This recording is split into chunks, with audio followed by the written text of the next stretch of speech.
ठीक। तो जैसा ही आप देख रहे हो न्यूज में जो है, बहुत पुरानी न्यूज है बट जरूरी है डिस्कस करना। No trust motion against the Modi government admitted in Lok Sabha. ठीक है।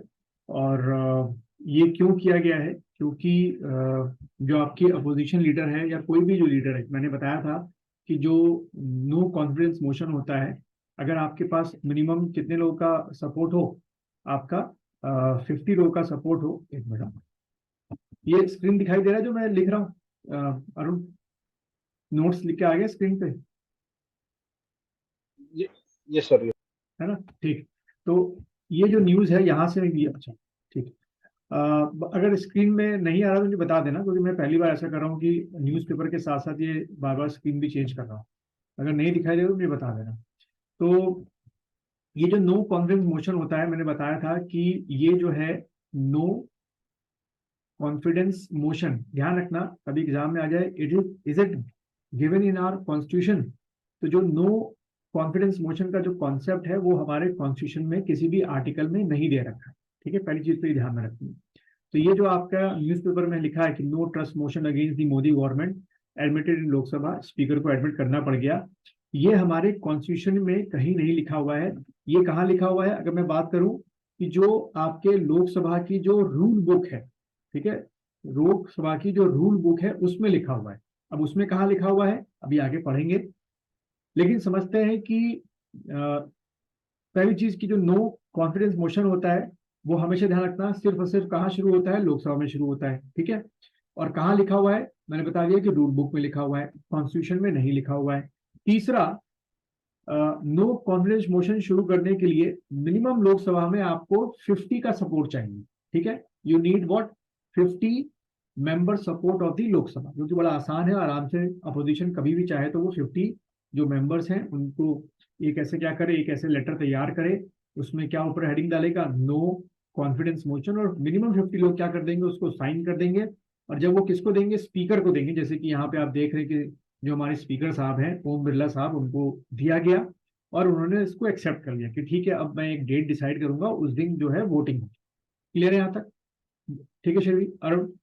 ठीक। अब इसमें अगर हम लोग देखें और हमें क्या काम की चीजें मिल रही जो हमारे एग्जाम में आ सकती हैं, वो है आपका ये। अगर दोनों को पढ़ने में आ रहा तो अच्छी बात। दोनों को देख रहा है स्क्रीन पे जो लिखा हुआ है? Yes sir. हिस्टोरिकल बैकग्राउंड, ठीक, बढ़िया। अरे ये तो गलत हो गया। हाँ, ये आपका हिस्टोरिकल बैकग्राउंड दिख रहा होगा कि अ, पहली बार first time ever no confidence motion against the prime minister जो है वो जवाहरलाल नेहरू आया था। ठीक है, और कब आया था? देखो क्या लिखा हुआ है, अगस्त 1963 में आपका आया था। ठीक है, ये अगस्त 1963 में आपका पहली बार नो कॉन्फिडेंस मोशन आया था। और कौन लेकर आए थे? तो आचार्य जी बी कृपलानी लेकर आए। ठीक है, तो देखो एक यहां से आपका एमसीक्यू क्वेश्चन तैयार हो गया कि पहली बार भारत में no confidence motion Indian parliament में कौन लेकर आया था और किसके अगेंस्ट में लेकर आए थे? तो आपको याद रखना है जवाहरलाल नेहरू के अगेंस्ट में आया था। ठीक है, उसके आगे अगर आप देखें तो क्या लिखा है? Who gathered only 62 votes in favour, और अगेंस्ट में 347 वोट थे। खैर वो गिरना ही था।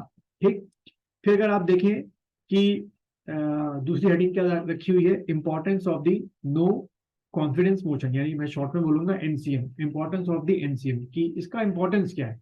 तो देखो यहाँ पे क्या लिखा है? It is an important tool against the council of minister, जिसमें आपके पीएम इंक्लूड होते हैं, इन दी लोकसभा।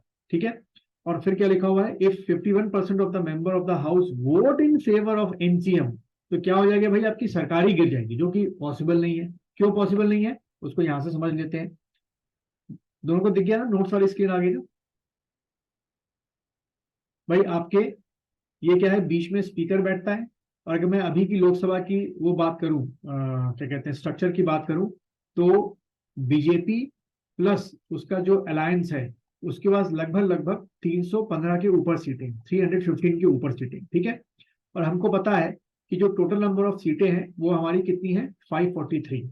ठीक है, 543 जो है फिलअप की गई है, प्लस आपके दो एंग्लो इंडियंस। खैर वो कॉन्सेप्ट 2019 से खत्म कर दिया था हमने। तो 543 का आप मान के चलो कि अगर आपको क्या चाहिए?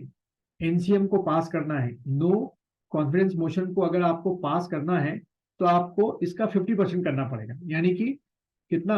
लगभग ये 2 7 ऐसे 14 करके ना कुछ, तो लगभग लगभग आप मान के चलो, राउंड फिगर लेते हैं 270। यानी कि अगर 270 लोग हाँ बोलेंगे तो ही ये एनसीएम क्या होगा, पास होगा। जबकि बीजेपी के पास कितनी सीटें हैं, 315 सीटें, तो लॉजिक ही नहीं बैठती। समझ में आ रहा है अरुण शेरू कि ये Yes, sir. जो Yes, sir. एनसीएम है वो किसी भी हालत में क्या नहीं होगा, आपका पास नहीं होगा, बस एक ले रखा नहीं। अच्छा, क्योंकि ये 51% यहाँ पर लिखा हुआ है तो यहाँ रखना, ये रूल बुक के अकॉर्डिंग है, ठीक। अच्छा, फिर अगर आप देखो यहीं पर जो अगली चीज लिखी हुई है, it is passed and the government is deemed to have lost the majority and would have to resign from the office. अगर एनसीएम गलती से पास हो जाए, 51% लोग इसके फेवर में हाँ बोल दें, तो भाई आपकी गवर्नमेंट क्या हो जाती है, डिसॉल्व हो जाती है, यानी कि मेजोरिटी लॉस हो जाती है, ठीक है। अच्छा, इसके बारे में थोड़ा सा मैंने और तैयार किया है, अगर आप देखें एक और स्लाइड यहां से आपको दिख रहा होगा कि आ, ये लोकसभा की किस रूल में लिखा हुआ है एनसीएम के बारे में, तो यहाँ पे पढ़ने में शायद आपको आ रहा होगा दोनों को। रूल नंबर 198 पैरा 1A, ठीक है, ध्यान रखें। तो एग्जाम में आ जाए कि किस लोकसभा की किस रूल में लिखा हुआ है, तो आपने टिक करना है 198 पैरा 1, ठीक है अरुण, ठीक है शर्मी। मैं भी स्क्रीन शेयर कर दूंगा, एक बार पढ़ लेना उसको। बट अभी समझ लो कि जो एनसीएम का कॉन्सेप्ट है, नो कॉन्फिडेंस मोशन का कॉन्सेप्ट है, वो लोकसभा के रूल बुक में है, और रूल बुक में कौन सा नंबर है तो टिक करके आना 198 पैरा 1 नंबर, ठीक है। ये चीज आपको ध्यान में रखनी है। उसके बाद यहाँ पे जो स्पीकर होता है वो फिर डिसाइड करता है कि हम ये वोटिंग नो एनसीएम की कब करते हैं, बस वही चीज इसके अंदर लिखी हुई। चलिए आगे बढ़ते हैं। तो पॉसिबिलिटी है कि आपके क्या, ये जो है 2024 के प्रीलिम्स के एग्जाम में यूपीएससी में या किसी और भी एमसीक्यू में क्वेश्चन आ सकता है अबाउट द एनसीएम। तो जितनी मैंने यहाँ पे आप लोगों के ये स्लाइड तैयार की है, पहली वाली स्लाइड और दूसरी स्लाइड, इसमें सारी इंफॉर्मेशन दे रखी है, और जितना रेड कर रखा है उतना ही पढ़ लोगे तो सफिशिएंट है। अच्छा, अगला आपका है न्यूज में ये रहा, एडिटोरियल का भी पार्ट है, और उसके बाद भी बहुत डिबेटेबल टॉपिक है आपका क्या, जैसे पढ़ने में आ रहा होगा दोनों को, Lok Sabha passes forest conservation amendment bill, ठीक है। फाइनली लोकसभा ने पास कर दिया तो राज्यसभा में पास हो जाएगा क्योंकि मेजोरिटी है, फिर प्रेसिडेंट साहब साइन करना ही करना है।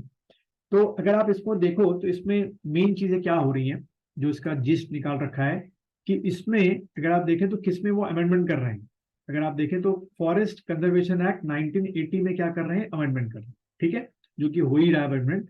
और इसमें क्या चीज है, अगर आप पढ़ें इसमें लिखा हुआ है the 1980 legislation has empowered the center for past 4 decades, यानी 40 सालों से, to ensure that any forest land diverted for non forestry purpose is duly compensated। यानी कि मान लो कोई फॉरेस्ट आपका एरिया है या फॉरेस्ट लैंड है, उसको आप नॉन फॉरेस्ट्री पर्पज के लिए क्या कर रहे हो, डाइवर्ट कर रहे हो। अब यहाँ पे एक बड़ा इंटरेस्टिंग चीज है कि नॉन फॉरेस्ट्री पर्पज क्या चीज हो गई, जैसे कि फॉर एग्जाम्पल आप जो लैंड है, फॉरेस्ट की लैंड है, वो किसके लिए ले रहे हो, for defence point of view से ले रहे हो, ठीक है। या आप फॉरेस्ट की जो लैंड है वो किसके लिए ले रहे हो, for creating social, for making social welfare schemes. अब सोशल वेलफेयर स्कीम्स क्या हो सकती हैं, जैसे मान लो आप वहां पे क्या बनाना चाह रहे हो, वहां पे कॉलेज बनाना चाह रहे हो, उस फॉरेस्ट लैंड के एरिया में, वहां पे आप हॉस्पिटल बनाना चाह रहे हो, ठीक है, या वहां से आप रोड जो है वो निकालना चाह रहे हो, कुछ भी करना चाह रहे हो, तो वो क्या माना जाएगा, आपका नॉन फॉरेस्ट पर्पस के लिए माना जाएगा, ठीक है। तो जो 1980 का जो पहले का प्रोविजन था, ये जो आप यहाँ पर देख रहे हो, उस प्रोविजन में साफ साफ लिखा हुआ था कि आपको पहली बात तो अलाउड नहीं होगा, और अगर अलाउड करेंगे भी तो आपको यू हैव टू पे हैवी कंपनसेशन, ठीक है। इस अमेंडमेंट के थ्रू जो ये पास किया गया है लोकसभा में, फॉरेस्ट कंजर्वेशन अमेंडमेंट एक्ट जो 1980 में चेंज किया जा रहा है कि सरकार जो है अब बिना किसी कंपनसेशन देगी, बट उतना हैवी नहीं देगी। लेकिन अगर सरकार मान लीजिए डिफेंस के लिए फॉरेस्ट लैंड को एक्वायर कर रही है या वेलफेयर के लिए एक्वायर कर रही है, तब उसमें अब जो पहले रिस्ट्रिक्शंस हुआ करते थे कि अगर फॉरेस्ट लैंड है तो वो लेंगे नहीं, अब वो ले लेंगे, ठीक है, क्योंकि भाई उनको डिफेंस के लिए लैंड चाहिए, उनको सोशल वेलफेयर के लिए लैंड चाहिए, ठीक है, पहली चीज। अच्छा, फिर अगर आप यहाँ पे देखो जो मैंने अंडरलाइन की है, Lok Sabha encourage the practice of cultivator plantation on non-forest land which can increase tree forest cover area, act as a carbon sink and aid India's ambitious having net zero carbon emission by 2070। अब यहाँ पे ये एक logic दी जा रही है कि हम इसलिए अमेंडमेंट कर रहे हैं कि हम ज्यादा से ज्यादा ऐसी लैंडों पे जो कि डिवाइडेड लैंड है, वहां पे कोई फॉरेस्ट नहीं है, वहां पे हम क्या लगाएंगे, फॉरेस्टेशन करेंगे। तो जब जितना ज्यादा फॉरेस्टेशन होगा उतना ज्यादा कार्बन सिंक एटमॉस्फेयर से हटेगा, और जो इंडिया ने एक एम्बिशन बना रखा है अपना नेट जीरो कार्बन इमिशन का, बाय 2070 तक वो हमारा क्या हो जाएगा, अचीव हो जाएगा। तो देखो यहाँ से एक हमको एमसीक्यू के लिए क्वेश्चन मिल गया कि क्या, कि जो भारत ने नेट जीरो की जो वो बनाई है, ईयर बनाया है, नेट जीरो का जो ईयर बनाया है वो कब तक है, तो आप क्या टिक करेंगे, 2070 तक है। ठीक है। अच्छा, फिर उसके अगर आप देखो इसमें जो अमेंडमेंट, इसमें एक ये केस आपको दिख रहा होगा, ये केस पढ़ने में आ रहा है जो नीचे लिखा हुआ है, इसको लिख लो जरा, दोनों को पढ़ने में आ रहा है केस जो मैंने वो कर रखा है, इनलार्ज कर रखा है। सुप्रीम कोर्ट 1996 जजमेंट इन दी गोंडा वर्मन केस, इसको लिख लो, गोंडा वर्मन केस 1996। ठीक है। इस केस में फाइनली सुप्रीम कोर्ट ने कहा था कि protection of forest is very important and very mandatory, और उसको छोड़कर आप किसी और बहाने से फॉरेस्ट एरिया को ले नहीं सकते। ठीक है, इसलिए केस बड़ा इंपॉर्टेंट है, लिख दिया उन्होंने केस। ठीक हो गया दोनों का, ये केस लिख दिया आपने। और साथ में ये Yes, जो sir. ट्राइबल ग्रुप्स हैं उनके भी बहुत सारे राइट छीने जाएंगे। अच्छा, अब अगर हम आगे बढ़ें तो अब आपके एग्जाम में ना यहाँ से एक क्वेश्चन बन सकता है, जो ये आप सामने देख रहे हो। ये जो एक्ट्स हैं, ये अभी के हमारे एक्ट्स, एग्जिस्टिंग एक्ट हैं फॉरेस्ट को बचाने के लिए, जो आपको दिख रहे हैं, फॉरेस्ट एक्ट ऑफ 1865, हमने कुछ ज्यादा चेंज नहीं किया ब्रिटिशर्स के एक्ट में, ध्यान रखना। 78 का एक्ट है, 27 का एक्ट है, 52 का एक्ट है, फॉरेस्ट कंजर्वेशन एक्ट 1980 जिसमें ये चेंज कर रहे हैं। फिर नेशनल फॉरेस्ट पॉलिसी जो है आपकी दिख रहा होगा 88 हो गई, वाइल्ड लाइफ प्रोटेक्शन एक्ट 1972। अब देखो इसमें जो सबसे इंपॉर्टेंट है, जिसकी मोस्ट पॉसिबिलिटी है एग्जाम में आने की, आपके यूपीएससी एग्जाम में ज्यादातर क्वेश्चन ध्यान रखना इससे बन सकते हैं। कौन सा, एक तो नोट्स तैयार कर लेना, वरना मैं ही आप लोग को एक हफ्ते में भेज दूंगा इसके नोट्स।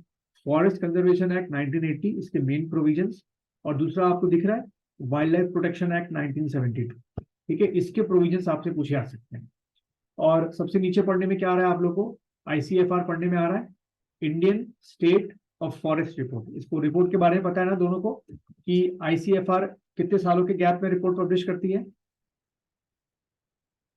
ये किस चीज की रिपोर्ट पब्लिश करती है, कि भाई हमारे भारत में कितने फॉरेस्ट हैं, कौन सा स्टेट टॉप पर है, कौन सा स्टेट बॉटम में है, कितनी डेंसी फॉरेस्ट है, कितनी वेरी डेंसी फॉरेस्ट है। तो ये रिपोर्ट कितने सालों के गैप में पब्लिश होती है, ये मैंने एक बार बताया भी था आप लोगों को, आईसीएफआर जो है। एनी आइडिया,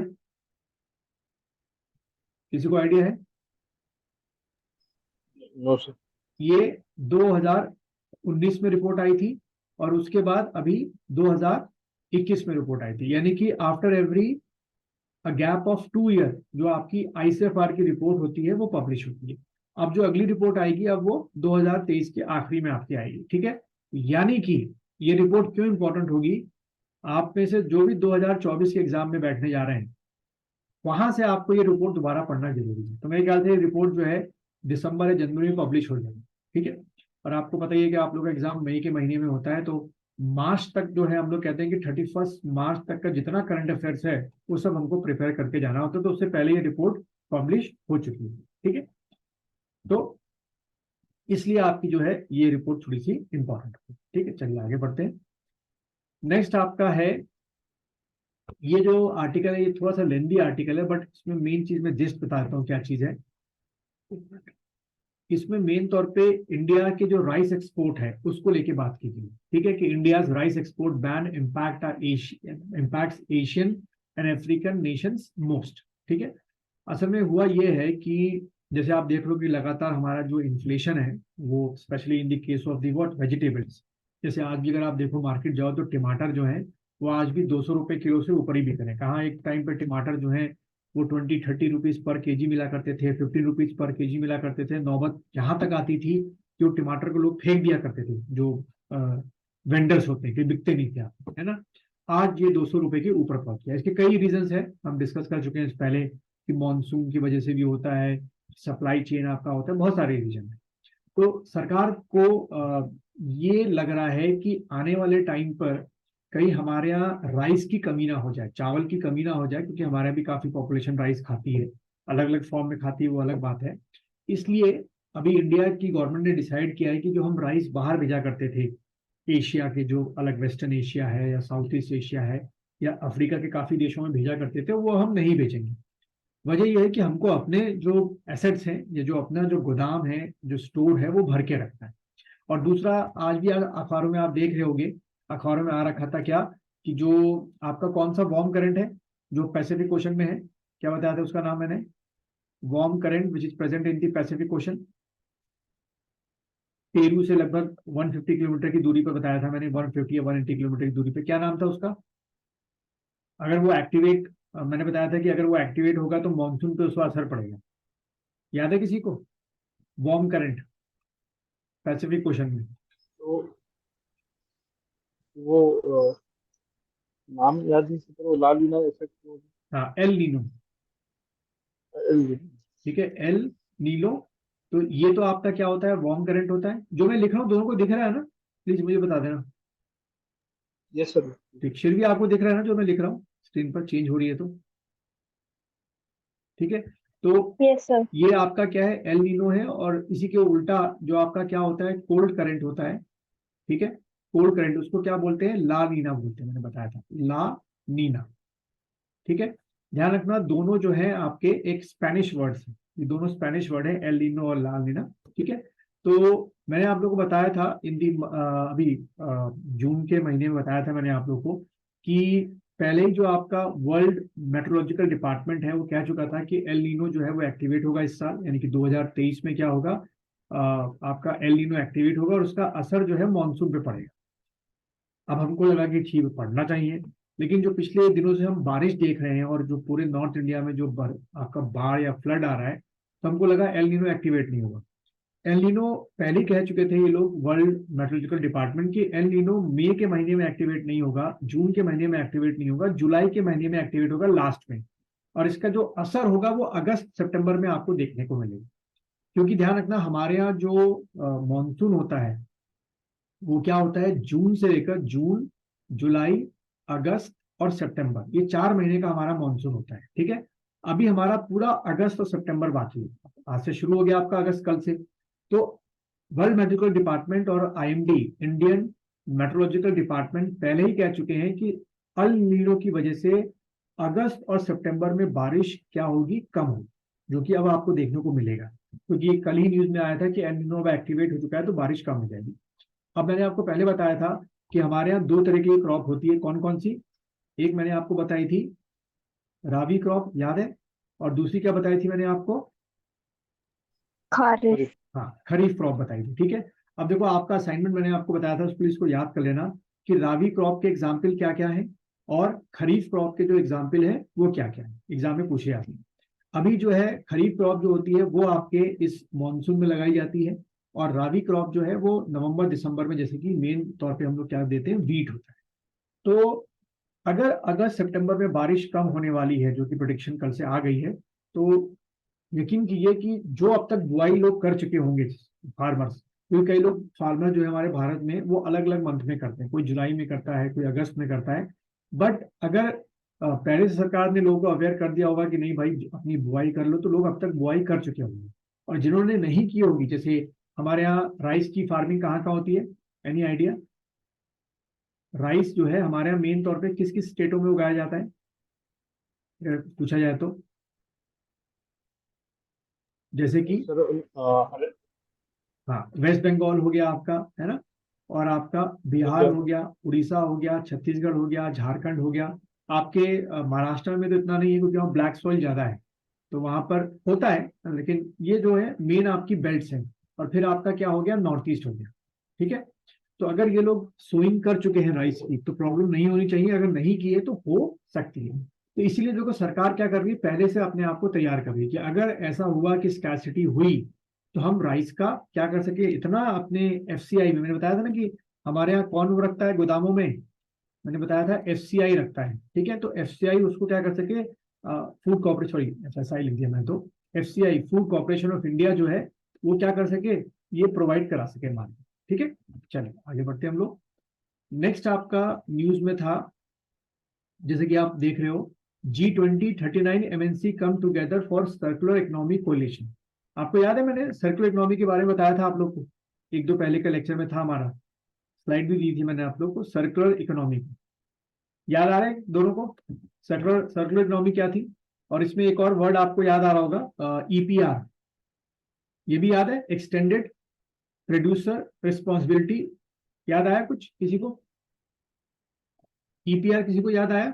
मैंने बताया था कि जितनी भी आपकी कंपनीज हैं जो भी प्रोडक्ट्स बनाती हैं, जैसे मान लीजिए आपके लिए लैपटॉप बनाया, एलसीडी बनाया, तो एक उन सब की एक क्या होती है, लाइफ होती है। एक सर्टेन लाइफ के बाद उनको क्या करना होता है, वापस जो है उनको कहा गया था कि भाई आप वापस उसको एज स्क्रैप के तौर पे वापस इकट्ठा करें।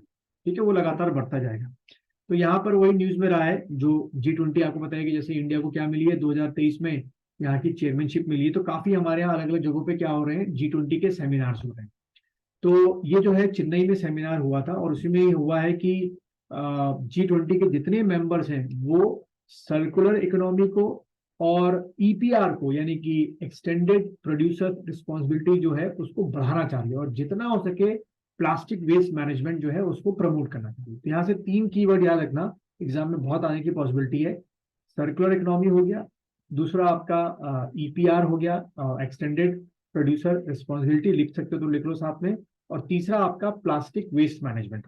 ठीक है, खैर प्लास्टिक तो हम जितना भी करें, अभी एक नई आपने पढ़े हो ना अखबार में कि माइक्रो लेवल का प्लास्टिक जो है वो फीटस में मिला है, फीटस के ब्लड में। ये बहुत बड़ी बात है कि मदर के वूम का जो फीटस है, इतना मतलब प्लास्टिक हमारे चारों ओर चुका है कि उसके ब्लड तक पहुंच गया। तो सोचो कि हमारे बॉडी में नहीं होगा।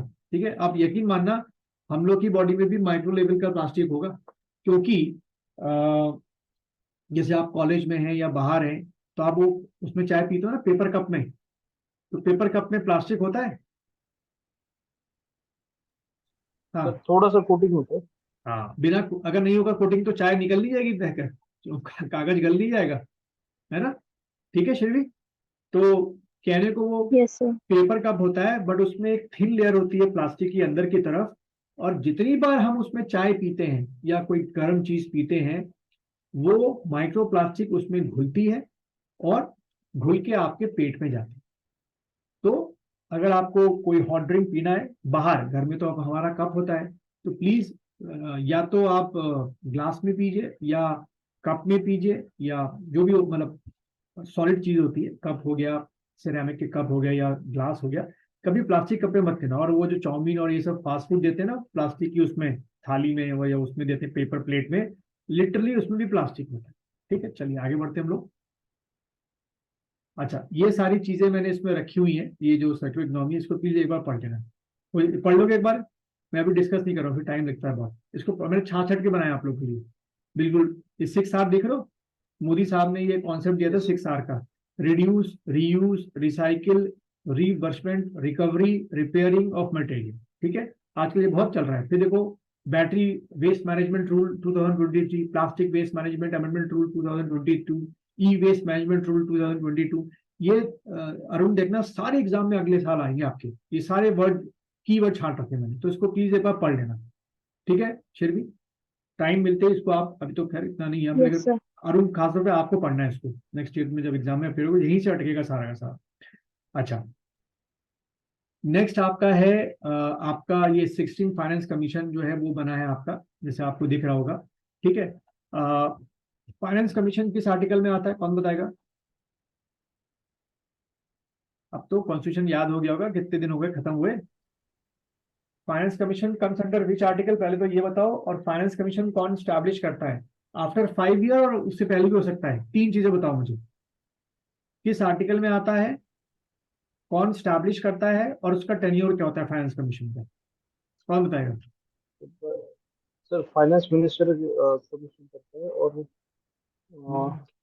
नहीं नहीं नहीं, देखो, comes under article 280 finance commission. ठीक है, तो एक फाइनेंस कमीशन क्या है, कॉन्स्टिट्यूशन बॉडी है, और इसको कौन सेटअप करता है? प्रेसिडेंट सेटअप करता है। ठीक है, और थर्ड आपका क्या क्वेश्चन पूछा था मैंने, टेन्योर क्या होता है? तो इसका मैक्सिमम टेन्योर बताया था मैंने आप लोग को, क्या होता है, 5 years होता है, but before the tenure it can dissolve by the president. तो मैंने बताया था क्वेश्चन कुछ इस तरीके से आपको ट्रिकी क्वेश्चन दे सकते हैं, क्वेश्चन पूछ सकते हैं कि मैक्सिमम टेन्योर क्या होता है, तो 5 years टिक करोगे, और अगर क्या पूछेगा कि मिनिमम टेन्योर क्या होता है, तब क्या टिक करोगे, on the wish of the president. ठीक है शिरवी, अरुण समझ में आ रहा है? ये चीजें मैंने आप लोग को बताई थी, ठीक है। तो अब यहाँ से क्या पढ़ना है हम लोग को अगले साल के लिए, वो है आपका इंपॉर्टेंट रिकमेंडेशंस ऑफ दी, क्योंकि ये देखो कौन सा बनने वाला है, अब 16th बनने वाला है। आपको पढ़ना है important recommendations of the 15th finance commission, ठीक है। स्पेशली आपको इसको पढ़ना ही है, इसको लिख लो असाइनमेंट पे, जी sir. Important recommendations of the 15th finance commission, ठीक है, 15th फाइनेंस कमीशन, ठीक। चलिए अगली न्यूज देखते हैं हम लोग। हाँ, ये बहुत अच्छा आर्टिकल है और इसकी मुझे लग रहा है बहुत पॉसिबिलिटी आने की। देखो ये आर्टिकल जो है बहुत लंबा आर्टिकल है और बड़ा बड़ा ही कंफ्यूजिंग आर्टिकल है। सीधे मैं बता दूं हुआ क्या है।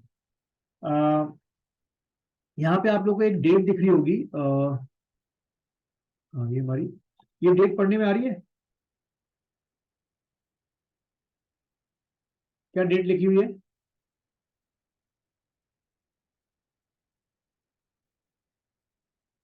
ये डेट पढ़ने में आ रही है दोनों को? 5 अगस्त 2019 है ना, ठीक। 19। हाँ ठीक है, पढ़ने में आ रही है ना, ठीक। देखो इसको सिंपल, यस ये सर। ये जो आर्टिकल है इसको सिंपल तरीके से समझा देता हूँ, बहुत कंफ्यूजिंग आर्टिकल था। इसको सिंपल तरीके से कैसे समझाना है, देखो हमको पता है कि 5 अगस्त 2019 को हमारी जो इंडियन पार्लियामेंट है उसने क्या रिमूव किया, आपका आर्टिकल व्हाट 370, ठीक है। तो पहला एक क्वेश्चन आपका यहीं से बन सकता है कि on which date the Indian parliament remove the article 370 from Jammu and Kashmir, ठीक है। जम्मू कश्मीर से कब हटाया, तो भाई आप टिक करके आ गए 5 अगस्त 2019, ठीक है, यहां तक क्लियर होगा, ठीक। अब देखो इस आर्टिकल में क्या कहा गया है, इस आर्टिकल में यह कहा गया है कि इस प्रोसेस को, जो रिमूवल की जो प्रोसेस है आर्टिकल 370, उसको ग्रुप ऑफ पीपल ने कहां पे चैलेंज किया है, सुप्रीम कोर्ट में। और सुप्रीम कोर्ट में यह कहते चैलेंज किया है कि जो इंडियन पार्लियामेंट ने आर्टिकल 370 को जम्मू कश्मीर से रिमूव किया वो अनकॉन्स्टिट्यूशनल है और इलीगल है। दो चीजों पे उनके आर्ग्यूमेंट्स हैं, ठीक है, मैं फिर से वर्ड यूज कर रहा हूं। उनका ये कहना है कि पार्लियामेंट ने जो 370 हटाया जम्मू कश्मीर से वो अनकॉन्स्टिट्यूशनल है और इलीगल है, ठीक है, पहली चीज। और तीसरा एक आर्ग्यूमेंट दिया जो ग्रुप ऑफ पीपल है सुप्रीम कोर्ट में, कि इसके जो कॉन्सिक्वेंस हैं जम्मू कश्मीर के अंदर आर्टिकल 370 को हटाने के बाद वो बहुत ही निगेटिव पॉइंट है। तो यहाँ सुप्रीम कोर्ट ने एक साफ बात बोल दी, ये मैं सारे आर्टिकल की बात कर रहा हूँ जो इस आर्टिकल में डिस्कस हुआ है। सुप्रीम कोर्ट ने एक बात बोली है साफ साफ इस आर्टिकल में कि we are not concern about the consequence, हम उसके बारे में नहीं सोचेंगे ना बात करेंगे कि क्या उसके नेगेटिव इंपैक्ट पड़ रहे हैं या पॉजिटिव पड़ रहे हैं, वो एक पॉलिटिकल मैटर है, एक एडमिनिस्ट्रेटिव मैटर है।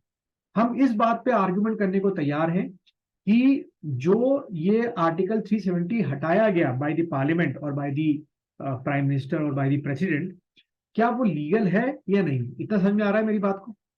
पहले ये स्टेज समझ में आ गई किस बात पे बहस हो रही है सुप्रीम कोर्ट में, कि उसकी रिमूवल जो प्रोसेस है वो लीगल है कि नहीं है, ठीक है, इस बात पे बहस हो रही है।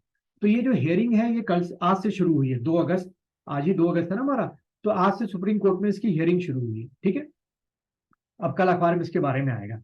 अब इसमें हियरिंग में जो जो आपके वो थे जो इसके अगेंस्ट में है कि आर्टिकल 370 क्यों हटाया गया, उनका ये कहना था कि कॉन्स्टिट्यूशन में जो ट्रीटी ऑफ एक्सेशन साइन हुई थी, जो महाराजा हरि सिंह ने साइन की थी, जम्मू कश्मीर किससे आके मिला था, हमारे इंडिया से आके मिला था, उसमें यह कहा गया था कि जो कॉन्स्टिट्यूएंट असेंबली है, ठीक है, कॉन्स्टिट्यूएंट असेंबली, ये याद है दोनों को, ये वही चीज है ना असेंबली जिसने हमारे लिए क्या बनाया था, 2 साल 11 महीने और 18 दिन में क्या बनाया था हम लोग के लिए, कॉन्स्टिट्यूशन बनाया था, ठीक है।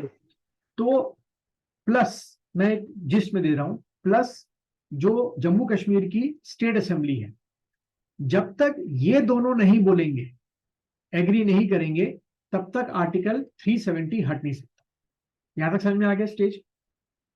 जो आर्ग्यूमेंट दिया गया है सुप्रीम कोर्ट में उसमें यह कहा गया कि जो सीए है और जो आपका जम्मू कश्मीर की स्टेट असेंबली है, ये मैं बात कर रहा हूं जब एग्जिस्टिंग था वहां पर, कि जब तक ये दोनों नहीं बोलेंगे तब तक आर्टिकल 370 नहीं हट सकता। अरुण क्लियर है? शिवी इतना क्लियर है यहां तक? जब तक ये दोनों ना बने आर्टिकल 370 नहीं हट सकता, ठीक है। और ऐसा प्रोविजन कहाँ कौन करके गया, तो एक नाम आपको यहाँ पे मिलेगा, एक मिनट, कहा गया हमारा ये नाम जो था, तो मैं अलग से अब अगली बार आप लोग के लिए छाट कर, एक मिनट, ये नाम दिख रहा है यहाँ पर, मे बी ना ना ये नाम दिख रहा है, क्या नाम लिखा हुआ है,